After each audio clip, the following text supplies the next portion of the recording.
Hola, hola y bienvenidos a Flexibilidad desde otra perspectiva. Mi nombre es Blanca, conocida por Calvin en Instagram, YouTube, por aquí, por los podcasts y ahora por Twitch. Ya lo sabes que se hago muchos directos también por ahí. Y hoy te traigo un nuevo episodio de este super podcast donde intentamos aportar muchísima luz sobre flexibilidad, handstands, contorsión y demás. Los últimos episodios iban específicamente sobre actuaciones, coreografías, concursos, etc. Pero hoy he decidido dar un descansito a esta temática para hablar también de algo que nos puede venir muy a la mente cuando estamos constantemente haciendo un tipo de secuencias, un tipo de ejercicios, bueno, lo típico, un tipo de combos, por decirlo así. ¿Qué pasa? Que muchas veces, para que se vea estéticamente más bonito, se hace de una manera o de otra. Entonces, esto nos lleva a plantearnos en cuanto a la técnica, lo que es correcto y lo que es incorrecto. En el mundo de la flexibilidad y realmente también en el mundo del yoga, la contorsión, un poco en estas disciplinas, podemos encontrar dos tipos de respuestas. La respuesta de puede ser correcto o incorrecto, entonces decantarnos que se hace de una manera A o de una manera B, y luego mi respuesta favorita, que es depende. Depende de mogollón de factores, ¿vale? Normalmente va a depender, por ejemplo, del nivel de la persona, de los objetivos que tengan, de si, por ejemplo, tiene alguna condición especial. ¿A qué me refiero?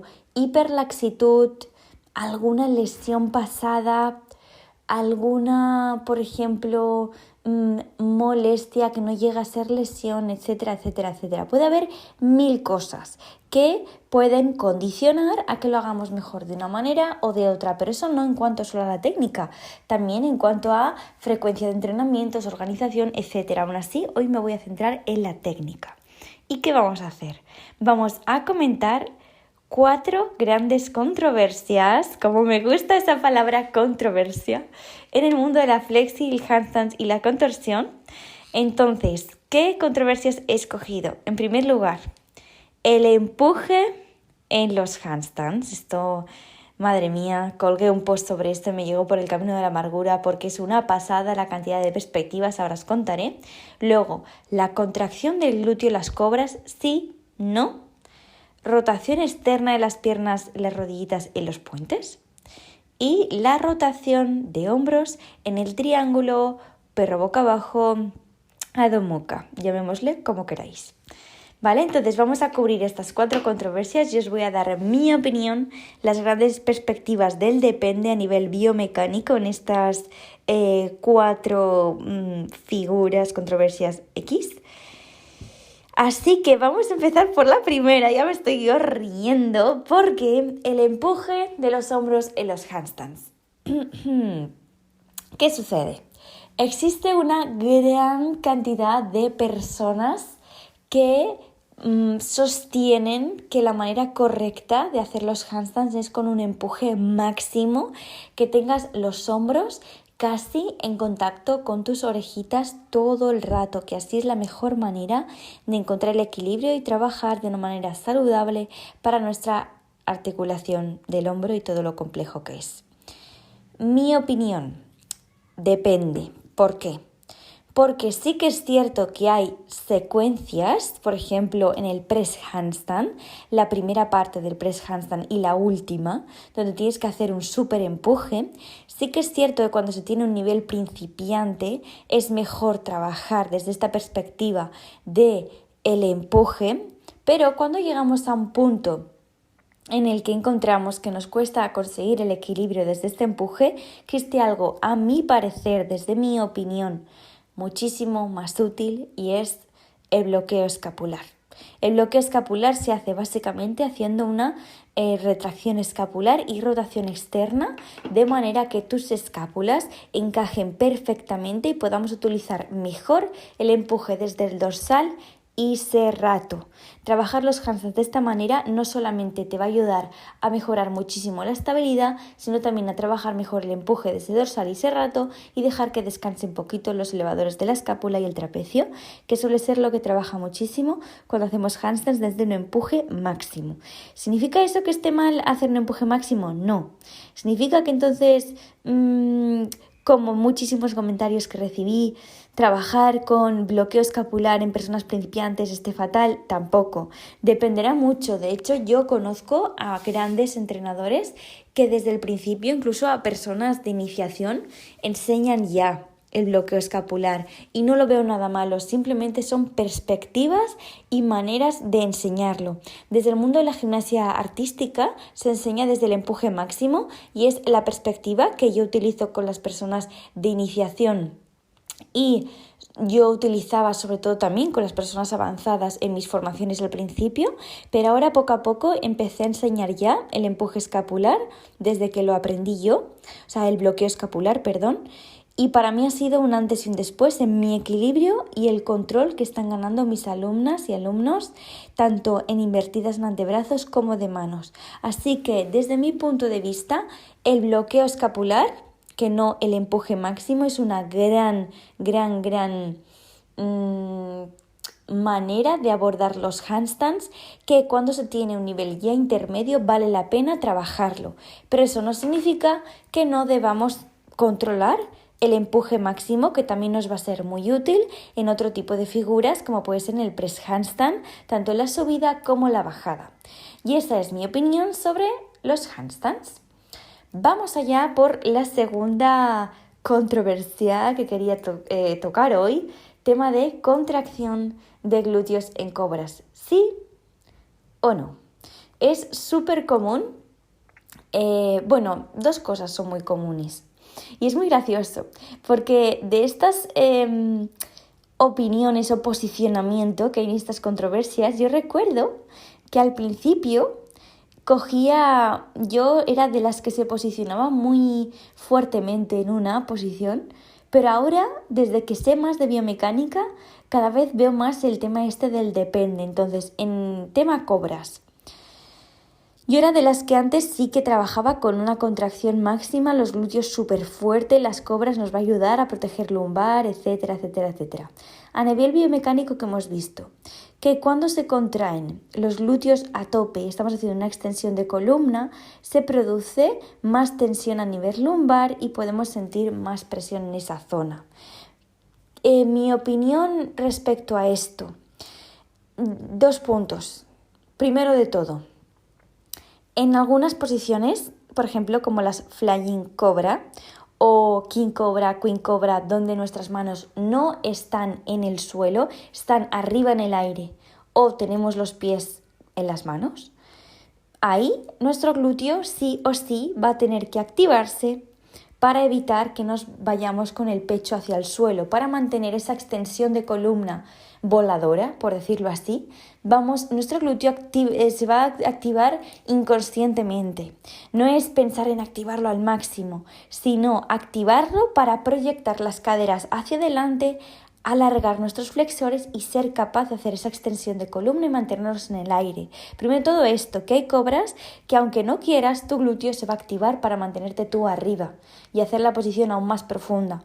En segundo lugar, lo que yo creo que sería ideal es trabajar las cobras con una banda de resistencia de glúteos, no para propiciar el contraerlos al máximo, sino hacer una activación lo suficientemente fuerte como para mantener la rotación interna. Es súper común que las cobras se nos abran mucho las piernas y hagamos rotación externa, es decir, que los taloncitos se miren el uno contra el otro, y lo que tendríamos que intentar es que los taloncitos miren hacia el techo, que mantenga esa rotación interna y no que se miren el uno al otro.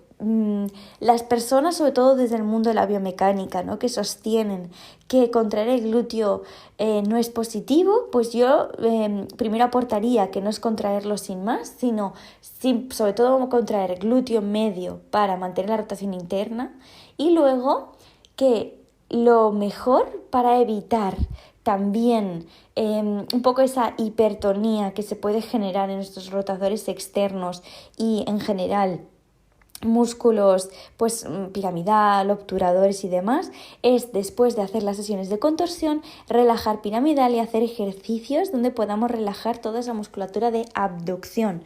Entonces, si tú aprendes a activar el glúteo en rotación interna y luego después de tus sesiones de contorsión relajas toda la zona de glúteos, no deberías tener ningún problema y no tienes que tener miedo por tener cierta activación de tus glúteos en las cobras. Desde mi opinión, todo lo que estoy diciendo no es que sea ni lo correcto ni incorrecto.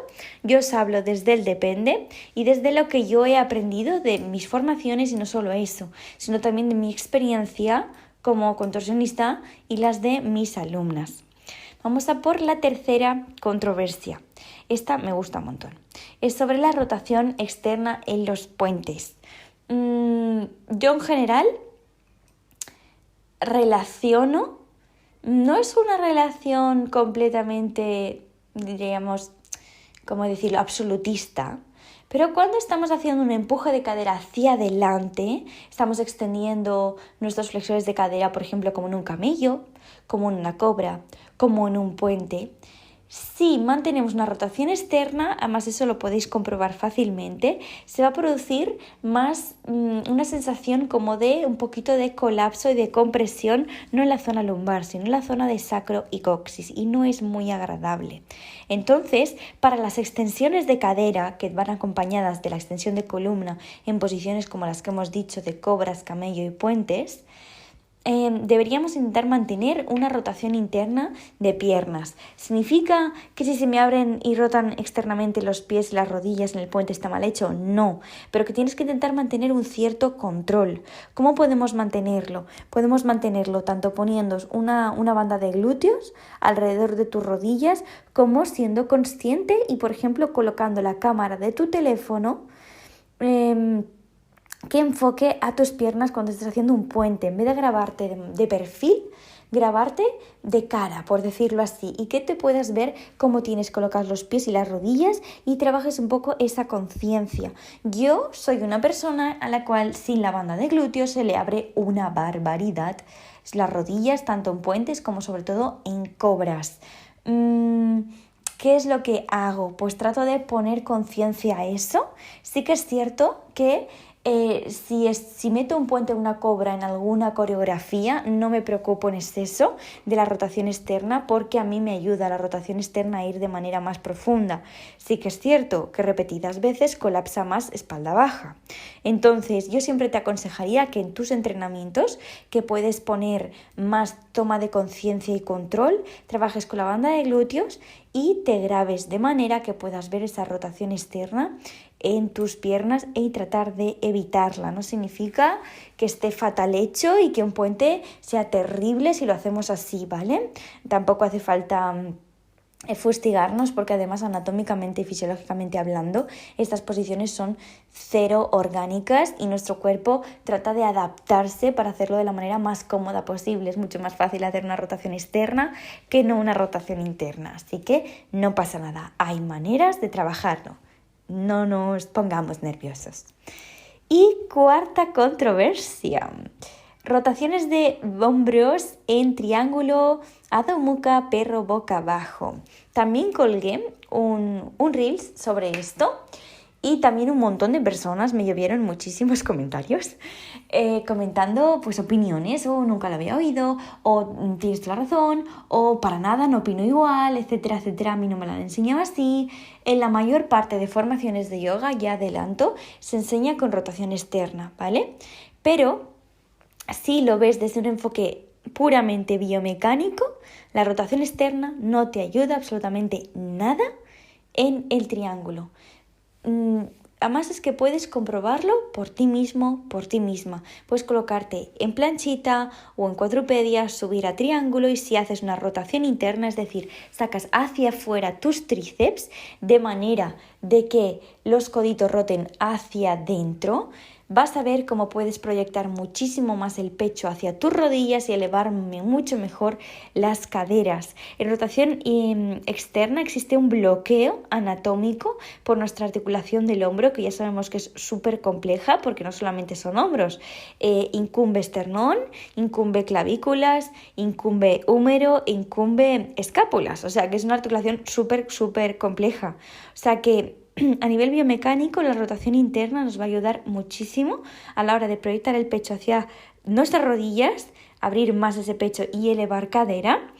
Y la rotación externa, ¿por qué se enseñaba así? Pues porque la rotación externa se relaciona con un buen empuje, pero realmente aunque tú hagas rotación interna y actives el hasta banda, es decir, que tú actives el empuje con tus manos activo, ya vas a poder hacer un buen empuje, no te hace falta hacer rotación externa. O sea que a nivel biomecánico, además es que es así, eso sí que es impepinable, es mucho más saludable hacer una rotación interna a la hora de hacer flexiones de hombro, que una flexión de hombro es lo que llamamos coloquialmente apertura de hombro, que se hace también en el triángulo.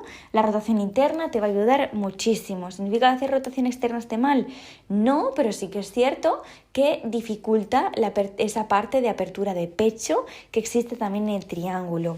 Podríamos hablar de muchísimas más cosas, doblar rodillas sí o no, apoyar talones sí o no, en Adho Mukha, en pincha, rotación interna, rotación externa, existen mogollón.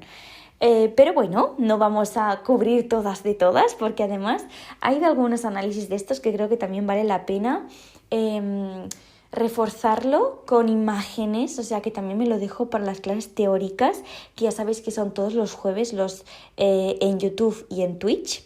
Así que espero que te haya gustado y me encantaría también realmente saber tu opinión sobre esto. Puedes escribirme por donde sea, por Instagram, por Telegram, espero que te guste.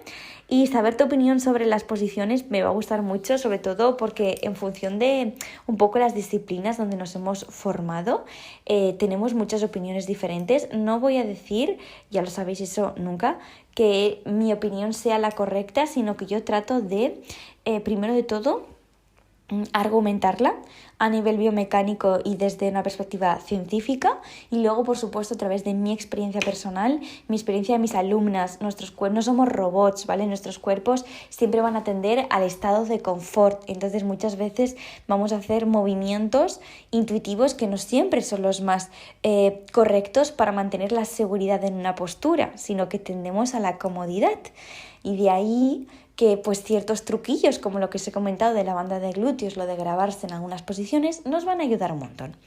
Así que ya me despido por hoy, espero que te haya gustado un montón, te mando un beso muy fuerte y nos vemos en el próximo episodio. Hasta la próxima.